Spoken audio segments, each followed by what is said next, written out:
Hello, hello.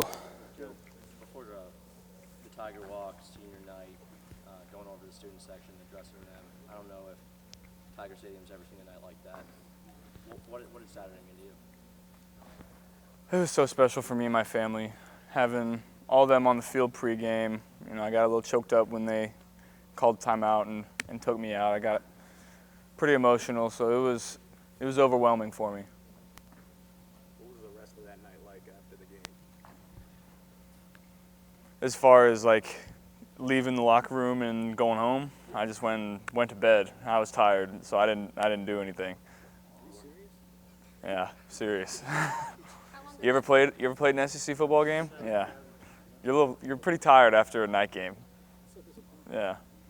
How long does it take you to wind down after a game that you instantly went to sleep as soon as you? No, I usually have to take some melatonin.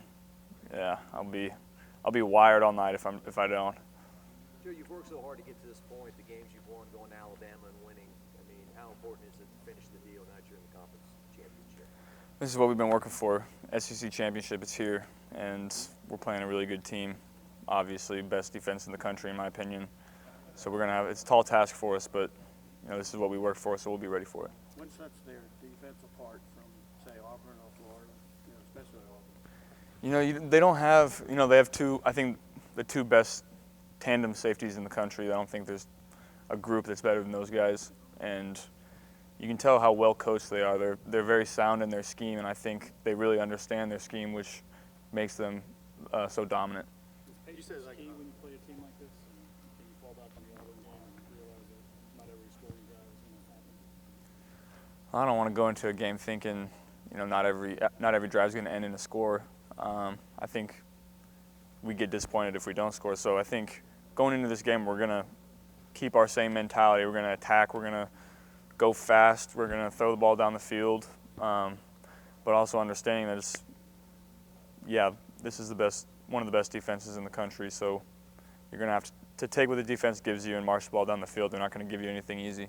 Joe, you talked about last year, or in the offseason, that you wanted to bulk up to hold weight throughout a season. Did that work out now that the regular season's over and going in? Yeah, I'm about 5 pounds heavier than I was this time last year.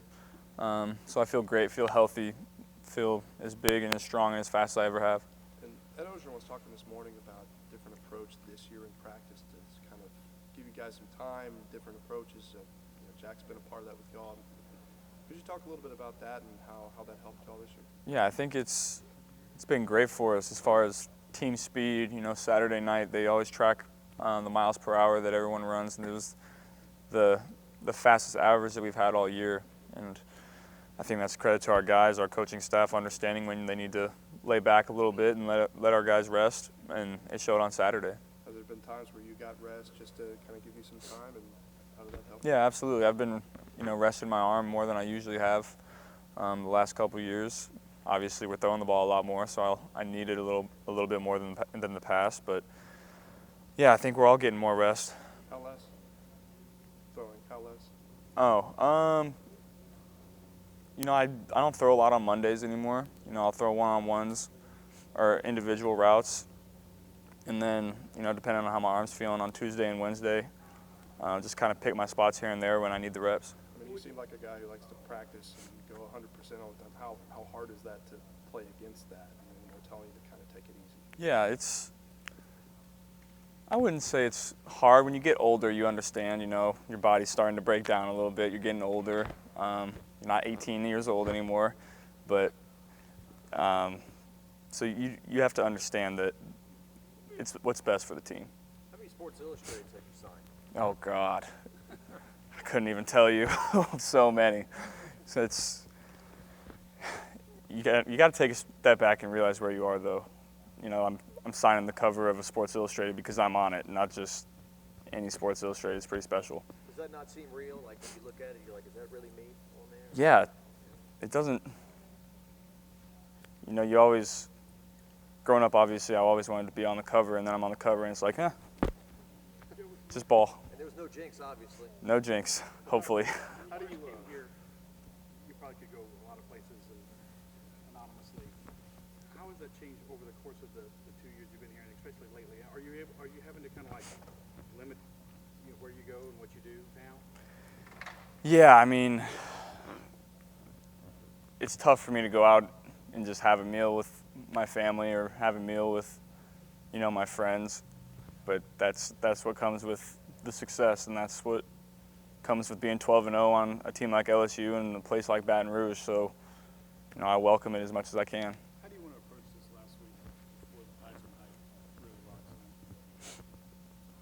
Just like any other week. It's the SEC championship, but we're going in to play our game, to attack. I'm not worried about the award stuff all next week. I'm not worried about that. I'm worried about beating Georgia, playing our game, and practicing the way we need to practice this week. Georgia was kind of a game where last year you kind of won the team over. Just how's it feel to play them again, such a pivotal moment this year? They had two different teams. They have 3 or 4 guys back on that defense, and the rest are new starters that are playing really, really well, and we're a new offense, same guys, but new offense and new scheme. So last year is last year. I'm sure they're going to want some revenge on us, but it's the SEC championship. I don't think you need any more motivation. Along those lines, there's a feeling that game last year was kind of the beginnings of LSU is back. Can you talk about that? Was there a feeling of that last year that, that now we're taking the next step? I don't know about that. We obviously lost to Florida the week before, and we desperately needed a win. So I think we were kind of digging our heels in the ground in that game. I think during the season it's hard to reflect on whether it's I think it's hard to pick a point. This was when we decided we were going to be back. I think it was the culmination of everything last year that happened. The games we lost and the games we won, and then the hard work this offseason that we've put in. Everyone likes to talk about the catfish dinner and like whatever it was. Crawfish. Crawfish. Yeah. Did sell you because you kind of were buying into a dream, like Ops was, for all the other recruits. Like, you didn't really know if it was going to work. Yeah, I think they didn't know if it was going to work either. We kind of took a chance on each other, and I mean, it's worked out perfectly. Coach O sold me on his vision of what's going on this year, and I sold Coach O and the staff on what I could do as well. So it was kind of a perfect match, and the rest is history.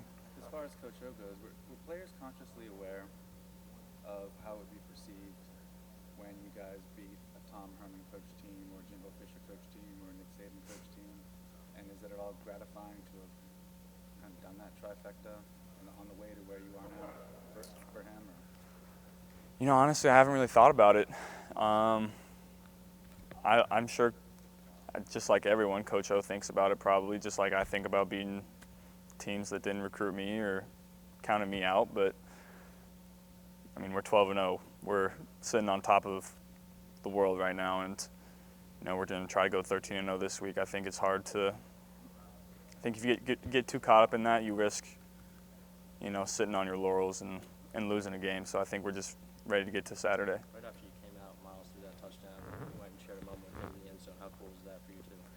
Yeah, I think Miles is going to be a great player here. He's, really bought into what we're doing. He's really starting to understand the game and protections and defenses. So to see that from him, I think it was a great moment for him and his family.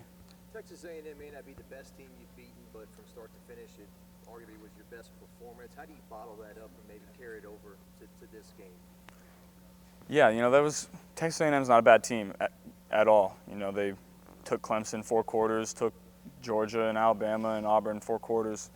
So that was a real complete game from us, apart from 2 or 3 series in the second half where they were able to get after us up front and stop us on offense. Our defense gave up 170 yards. That's unheard of, and that's back to what we expect from our defense. I think they're going to carry it over to Saturday. You always say that when you got here, your plan was just put your head down and try to win the team over that way. But what was the actual process like of gaining your teammates' trust? Yeah, I mean, it's a long process. It doesn't happen overnight.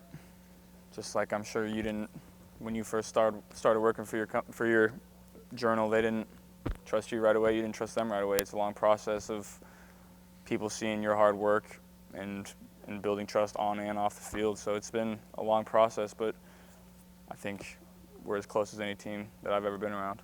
Joe, what was your low point as a college player, and how did you get over it? Yeah, it was when I broke my hand at Ohio State, fall camp of 2017. You know, me and Dwayne were battling it out for 2 years at that point, and they were getting ready to name a backup.